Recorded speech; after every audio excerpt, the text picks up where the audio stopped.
Subscribe to our channel and press the bell icon to never miss an update. Hi guys and welcome. Today we are going to talk about something that is very interesting but not talked about enough on our channel, and that's about how to save money, how to invest money, how to plan your money in such a way that you can become millionaires sooner. It's not just about how much money you earn, but what you do about that money that determines how soon you can become a millionaire and get all the things that you've always dreamt of.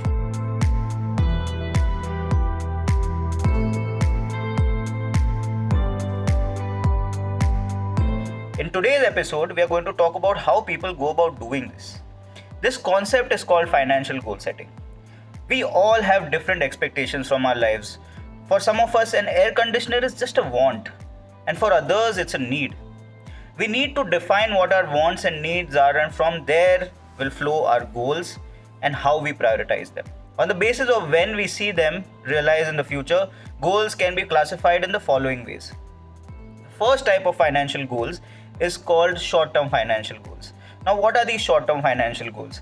Creating, a contingency fund for any urgent matters for the family. For example, the COVID is going on right now, and you need a fund, an emergency, a contingency fund for, say, someone in the family falls sick, has to be admitted to the hospital. You have to pay massive bills for that. So, a contingency fund for that. Saving for an immediate purchase of a home appliance. Say something breaks down, say a TV breaks down, a fridge breaks down. You need a fund to be able to make those purchases. Then there are immediate term goals as well, like saving for the first car, saving for your wedding, saving for the kindergarten admission of your first child. These are some of the short-term financial goals that we look at. Then there are some medium-term financial goals, like paying off the education loan that you may have taken up for your undergrad or postgrad education, maybe a car loan that you've taken up for your first car, planning that first trip abroad with the family. So many of us with our earnings for the first time are able to afford a family trip abroad. Saving for the medical expenses of the elderly at home. Now this is a medium term expense because our parents are only getting older day by day, and the medical expenses that they are going to incur as they get older are going to increase. Similarly, buying the first home is something that a lot of people dream of, not here in Bombay, but in most other places. So that's another thing that is a medium-term goal. And then there are long-term financial goals. One of the biggest long-term financial goal is building a fund for retirement. Now, this is 40 years, 50 years away for a lot of us. We are just 20, 25 years old, and we don't think about that enough. At what are you going to do at retirement? And that is why it's a long-term financial goal. It's a long way into the future. Buying a retirement home for yourself and the spouse. Where is it that you're going to live after you've retired? Saving to fund your child's marriage. Donating to a cause you strongly believe in. A lot of us have very strong beliefs about what's happening all around the world. But right now we don't have that kind of money to put it where it's deserved to go. But at some point of time we want to be able to donate to charity, support a cause, maybe build something of our own to further a cause that truly and strongly believe in. Now these are long-term financial goals. Now while making financial decisions, you have to prioritize these goals and drive your investment towards goals that you want to pursue at the cost of others. Because ऐसा तो है नहीं कि everything that you have in mind you'll be able to pursue. So there's going to be a list of priorities that you're going to have to make, that okay, these are the 50 goals, 20 goals that I feel that I want to pursue at this point of time. And then you give a priority number to them. 5 being the highest priority and 1 being the lowest priority. That will actually tell you so much about yourself, that these are the goals that you truly want to pursue. It is unreasonable to expect that, all our goals will be met, because some of them are needs and some of them are wants. And needs have to be chased first and wants will be chased afterwards. And for each of us, what our needs and what our wants are two different things, and we have to define it for ourselves. However, there are certain ground rules or mantras that you can adhere to when you're doing your financial planning. These will help you chase that dream of becoming a millionaire sooner and staying a millionaire sooner. Okay? Now, first thing that you need to do, and this is something that a lot of people ignore, is that you need to build an emergency fund.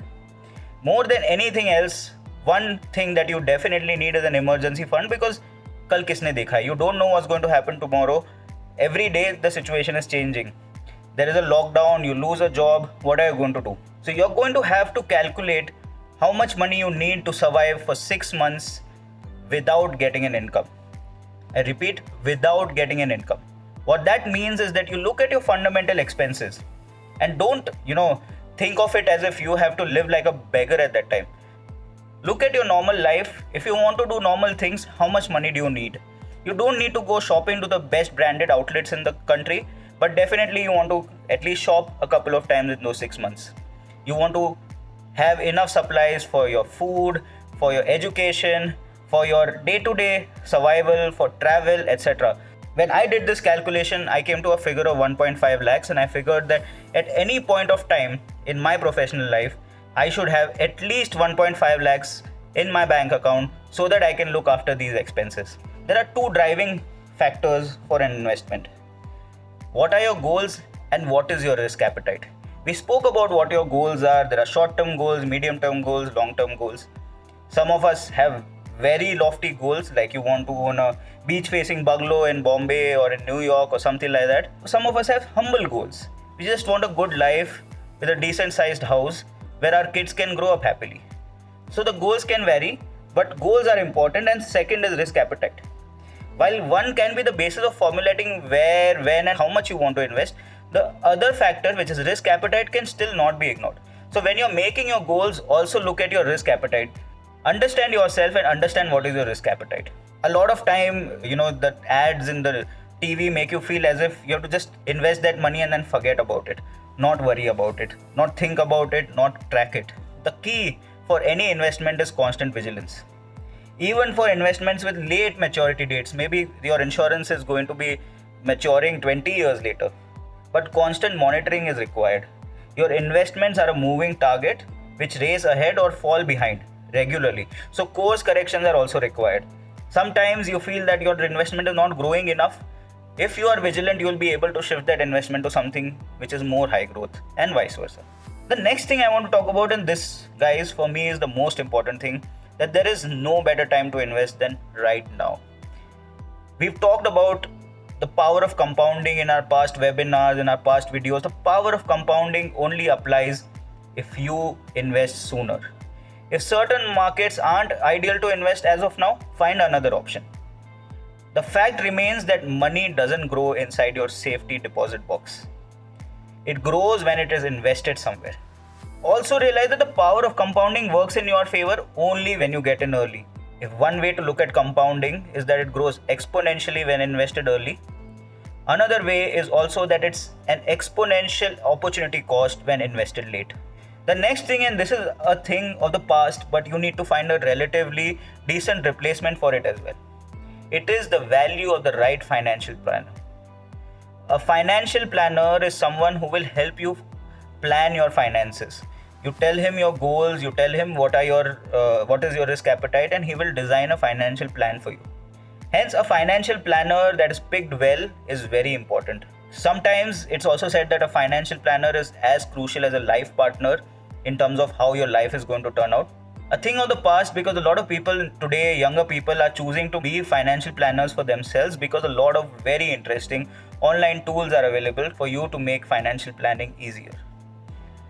So many websites are available, and we are going to put those websites here so that you can check those out as well to help you make better financial plans, to help you understand how is it that you can start investing. So you can start off with one of these online tools, these websites, but over time, as your wealth grows, you will need someone who can give you customized advice, and that's when a financial planner will come into your life. As finally, I also want to say that we'll belong to a generation that with the advent of technology, the opportunities have opened up, and we are in a peculiar situation. Our parents are a part of a traditional generation, and obviously they expect us to take care of them at their old age. Also, on the other hand, our kids, the ones who are going to come afterwards, are going to be so liberated, so different than us, that they are also not going to be able to take care of us. They are going to be very self-centered, and they are going to worry about themselves. So when you're planning your finances right now, you have to plan for 2 generations retirements. One is our parents' generation's retirement, because a lot of money that they've made, they've invested in our education, our future, our next steps, and our own retirement, because it's unlikely that some of us are even going to have kids, and even if we do, we don't know how willing they will be to support us when time comes. So hence keep this in mind, and that is the long-term financial goal that you're chasing. Retirement of 2 generations in your family. And the last and most important mantra is that no amount of books, financial advice, and TV viewing is going to make us an absolute expert at financial planning. All of us, every single one of us, even those famed financial planners that I spoke about earlier, are going to make mistakes. And we will keep making mistakes, and that is why it is so important to start early and start learning quickly. Any instrument, any investment opportunity that you get into, you are going to make numerous mistakes at the outset. It's important to go through that learning curve, and it's important to go through that learning curve early so that you get those mistakes out of the way and you start making the wealth that you deserve to make. Guys, in the end, I just want to say that becoming a millionaire, becoming a billionaire is not that difficult. If we follow certain tenets of how your investment should be taken care of, you can become millionaires very soon. One is to sort out our careers and make the right decisions about what jobs we want to chase or what kind of startups we want to chase. But the other is also what is it that we do once the money is in.